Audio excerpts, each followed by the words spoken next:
Hey everyone, in this tutorial I'll show you how to add a CG object into your footage. Alright, so in Maya we want to open up our CG arm character, so we'll do File, Open.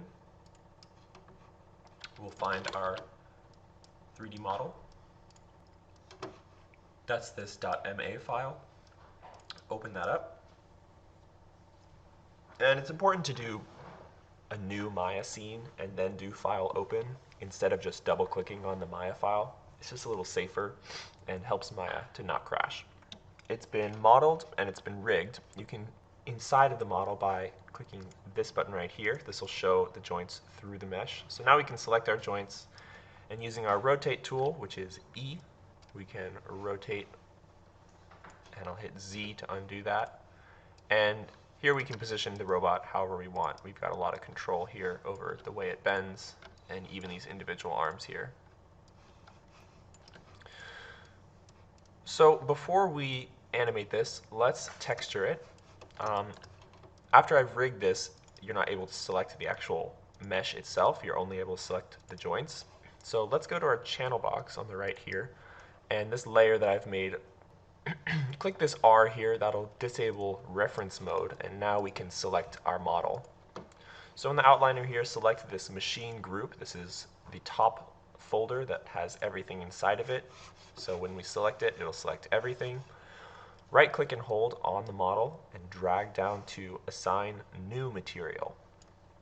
And this gives us more options for the different types of materials we can apply. So we want to go down to the Arnold tab because that's the renderer we're going to be using. And we'll just create a standard surface shader. This is the general Arnold shader that you'll use for most of your materials. I'm not seeing it here because I still have the group selected, so you'll have to select one of your models. So just click on any one of these pieces. All of them now have that material applied. If you scroll all the way to the end of the attribute editor, you'll see Standard Surface 9. Let me give this a name. I'll call it M for Material Robot. So the first thing I want to do is apply the color value, and I'll do that with a file since we have textures for everything here. So hit your checker box, go to File, and open this folder here, and we'll navigate to where our texture is. So we've got two textures here. We've got the albedo and the normal. The albedo is just the base color, so that's the one we want to apply into our color attribute that we've selected.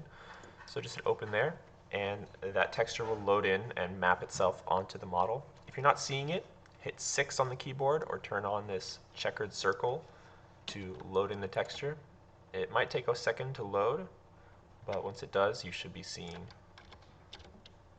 your texture. And it's actually a pretty dark texture, so you might not realize that it's actually been applied, but it has. You can see kind of all the grunge on here. And I can even turn up my exposure, my viewport, so we can see this a little better, just right here. So you'll see we have the texture applied on here.